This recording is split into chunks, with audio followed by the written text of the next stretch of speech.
ان کے 3 دلائل. اب آئیے یہاں سے میں اعتراضات کا ان کا سلسلہ شروع کرتا ہوں کہ جو یہاں سے اعتراضات کرتے ہیں ہمارے عقیدے پر اور ہم پر حجت قائم کرنے کے لیے وہ یہ دلیلیں دیتے ہیں. اس میں آئیے پہلی دلیل، اور ان کا یہ اعتراض یہ دلیل نمبر 4 ہو جائیں گی، 3 ہو چکی ہے. قرآن میں اللہ ارشاد فرماتا ہے اما لا تغبو عنی غیر القرآن. اللہ ارشاد فرماتا ہے حدیث شریف میں، معاف کیجیے گا اللہ کا کلام نہیں ہے، یہ پہلا ان کا اعتراض ہے کہ اللہ کے نبی نے ارشاد فرمایا. اس کو ذرا غور سے سنیں، یہ بہت بڑا اعتراض ہے.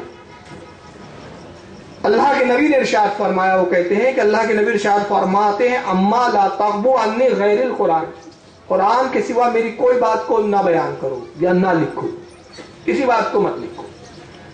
تو کہتے ہیں کہ اللہ کے نبی نے جب خود کہا، اللہ کے نبی نے خود فرمایا کہ میری کوئی بات کو نہ لکھو، لکھنا ہے تو قرآن لکھو، بیان کرنا ہے تو قرآن بیان کرو. تو نبی نے خود اپنی حدیث بیان کرنے سے منع فرما دیا، تو پھر تم حدیث پہ کیوں عمل کرتے ہو؟ یہ ان کا سب سے بڑا اعتراض ہے. اس کے میرے پاس 4 جوابات ہیں. نمبر 1، پہلا جواب، اللہ کے نبی نے فرمایا قرآن کے سوا کچھ نہ لکھو، تو یہ جو نبی فرما رہے ہیں یہ حدیث ہے کہ قرآن ہے؟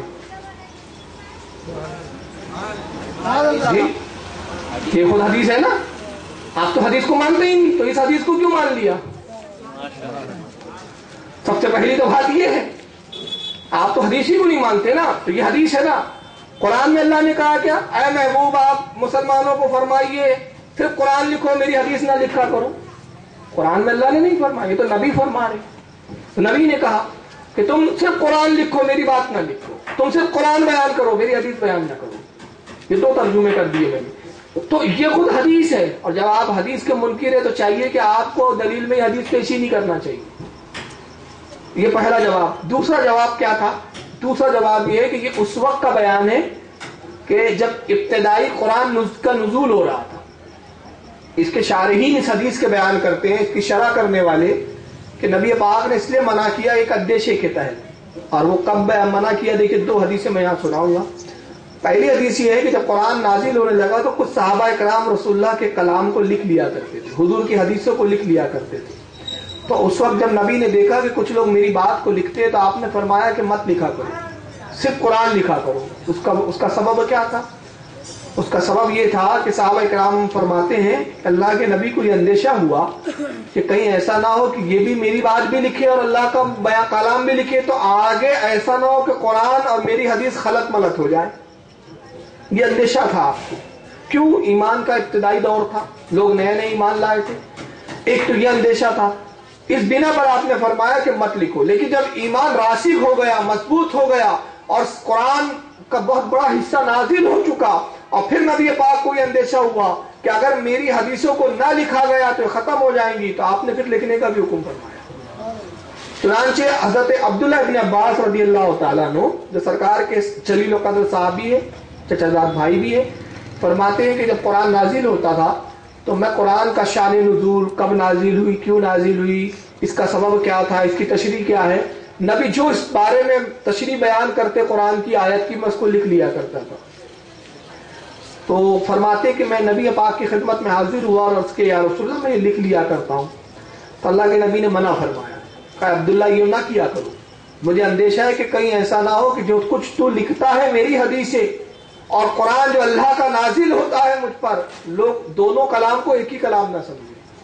عبداللہ ابن عباس فرماتے ہیں کہ کچھ سالوں کے بعد میں نے لکھنا پھر بند کر دیا تھا. تو نبی پاک نے پھر مجھے بلایا کہ عبداللہ تیری تفسیر کا کیا حال ہے؟ عرض کہ یا رسول اللہ میں نے تو موقوف کر دیا، اس کو چھوڑ دیا. نبی پاک نے فرمایا عبداللہ اب لکھ لیا کرو تاکہ لوگوں کے پاس میری حدیث کے ذریعے علم آ جائے، لوگوں کو معلوم ہو جائے کہ آیت کب نازل ہوئی. ہاں یہ کرو کہ جب تم اوپر قرآن کی آیت لکھو تو بیچ میں ایک لائن ڈال دیا کرو اور نیچے یہ لکھ دیا کرو اپنا نام کے ساتھ کہ عبداللہ ابن عباس کہتا ہے کہ نبی پاک نے فرمایا. تو نبی پاک نے پھر حکم دیا کہ انڈر لائن وہی طریقہ ہوتا ہے کہ ہمارے حاشیے پہ تفسیر لکھی جاتی ہے اور قرآن الگ طرف لکھا جاتا ہے. چنانچہ نبی نے لکھنے کا بھی حکم دیا. تو یہ حدیث پہلے کی ہے، بعد میں نبی نے خود اس حدیث کو، اس قول کو منسوخ فرما دیا. تو قول منسوخ سے دلیل پکڑنا یہ خود جہالت ہے. اب آئیے تیسرا جواب کیا ہے؟ تیسرا جواب یہ ہے کہ اس زمانے میں یادداشت، یاد کرنا، کسی بات کو یاد رکھنا، یہ اس زمانے میں فقر کی بات کہلاتی تھی. لوگوں کا عرب کی آپ تاریخ پڑھیں گے تو اہل عرب اتنے یادداشت کے مضبوط اور پکے ہوتے تھے کہ انسان تو جانے دیجئے، ان کو اپنے گھوڑوں کی 10 پشتوں کے یاد ہوتے تھے. اس کا باپ یہ گھوڑوں کے نام رکھتے تھے، وہ پہلے گدھوں کے نام رکھتے، کچھروں کے نام رکھتے، جانوروں کے نام رکھتے، اور پھر ان جانوروں کے بچے ہوتے ان کے نام رکھتے، اور انہیں پتا ہوتا کہ یہ جو بچہ پیدا ہوا ہے اس کا باپ یہ تھا، اس کا باپ وہ تھا، اس کا باپ وہ تھا. گھوڑوں کے ساتھ 10 نسلیں تک ان کو یاد ہوتی تھی، ہزاروں شیر یاد ہوتے تھے. لوگوں کے نسب ان کو کئی پیڑھیوں تک یاد ہوتے تھے، بچے بچوں کو. یہ عرب کا یادداشت کا معاملہ تھا. اسی بنا پر وہ اپنے آپ کو عربی کہتے تھے. عربی کے معنی ہوتے زبان والے، لینگویج والے، جن کو زبان پر عبور ہو. اور پوری دنیا کو کیا بولتے تھے وہ عرب کے علاوہ؟ عجمی. عجمی کے معنی ہوتے گونگے. یہ گونگے لوگ ہیں، ان کو زبان نہیں ہے، نہ ان کی یادداشت ہے، نہ ان کے پاس علم ہے. وہ کہتے تھے ہمارے پاس علم ہے، ہم عربی ہے. اس بات پہ فخر کرتے تھے.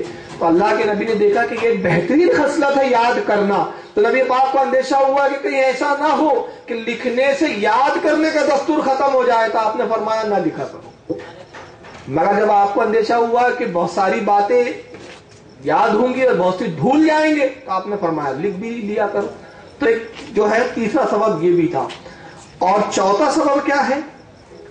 چوتھی دلیل اس کی اس بات میں، قرآن میں اللہ خود ارشاد فرماتا ہے کہ جب تم کوئی لین دین کرو، سورہ بقرہ میں ارشاد فرمایا کہ جب تم کوئی لین دین کرو، آپس میں کوئی معاہدہ ہو تمہارے مال کو لے کر، سودا ہو، تو اللہ فرماتا ہے کہ تم اس کو لکھ لیا کرو.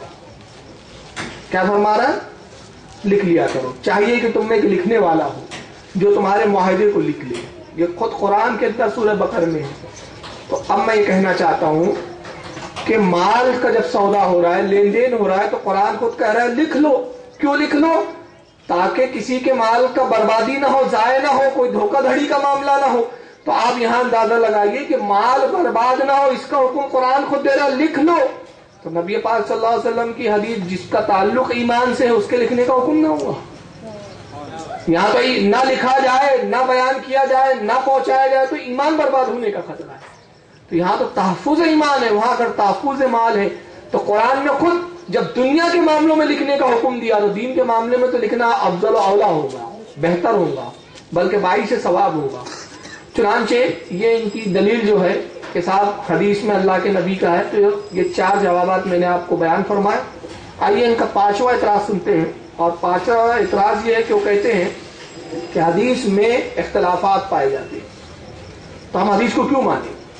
یہ ان کی یہ بھی ایک دلیل ہے. مطلب کہتے کچھ حدیث میں کہ رسول اللہ رفع العین کرتے تھے، کچھ حدیث میں کہ رسول اللہ رفع العین نہیں کرتے تھے، کچھ حدیث میں کہ جہاد افضل ہے. اللہ کے نبی نے فرمایا لوگوں تمہارے تمام کاموں میں سب سے بہتر اللہ کی راہ میں جہاد کرو. کئی فرمایا لوگوں سب سے بہتر نماز ہے. کئی فرمایا لوگوں ترک دنیا بہتر ہے، دنیا کو ترک کر دو، چھوڑ دو. کئی فرمایا ترک دنیا نہ کرو، دنیا نہ چھوڑو. سوال یہ پیدا ہوتا ہے کہ یہ اختلافات نبی کے، اس کا مطلب یہ ہے کہ جب حدیثوں میں اختلاف ہے تو لکھنے والوں نے کچھ کا کچھ لکھ دیا ہوگا.